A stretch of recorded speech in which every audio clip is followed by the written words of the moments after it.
Rev up your engines! Mock. Scotty, what is your opinion on the RX-8 Mazda? Is it worth it? Okay, here's the thing. That's when they brought back again the rotary engine.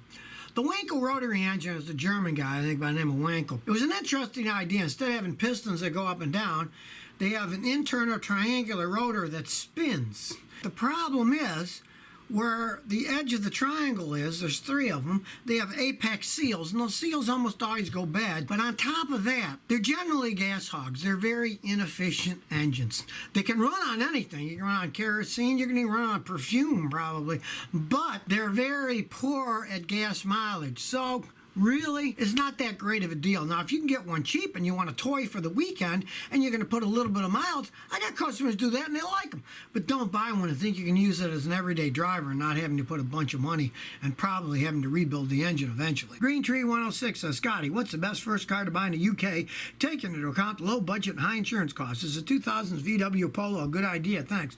Well, I recently got back from jolly old England. Had a great time there. I was there for 2 weeks. I would never advise anybody to buy a Volkswagen, but in England, people buy them all the time.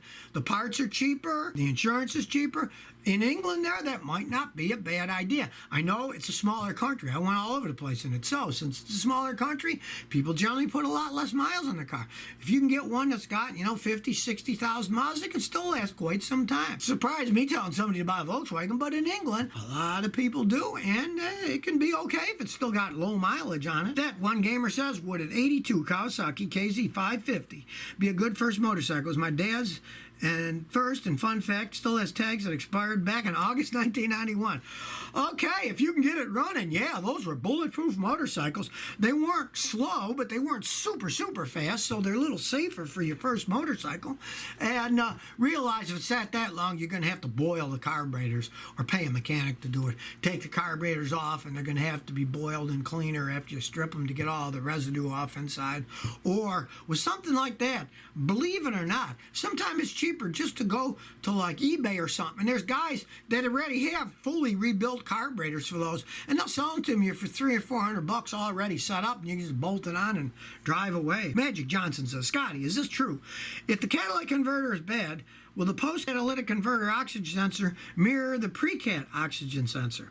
Okay, if it was completely gutted and didn't work at all, yes. But the problem with catalytic converters are they can go bad in many different ways.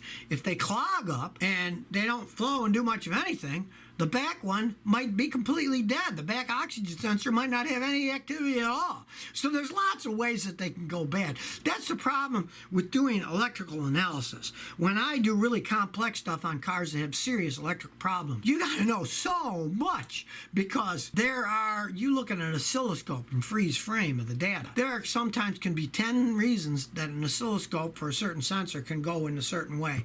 And then you got to pinpoint them. It's not like you look at brake pads, they're worn out and thin, time for new ones. It's not that simple. And analyzing catalytic converter and oxygen sensors can get very complex, especially as they age. Daniel Huerta says, I got an '05 Nissan Xterra. The transmission was contaminated with coolant. Should I junk it or keep it? Amazing condition and only 130,000 miles. Well, here's the problem. If it was contaminated for any period of time, it's probably ruined the transmission. And to rebuild that transmission is more value than your whole truck is worth. So you'd have to do that one. That's a judgment call on yourself. I mean, if you want to try and you cleaned it all out and it shifts okay, does so after another 800-900 miles, then you're out of the woods. But if it starts acting up, I definitely sell it then. Slade Raven 22. Scotty, my dad has a 96 Lincoln Mark 8. Cylinder 3 continues to misfire even after he placed the spark plugs, the spark plug wires, the coils, the fuel line, and fuel injectors. Any ideas? Yes. A classic problem with those is cylinder number 3 may have a bad valve or a bad valve spring.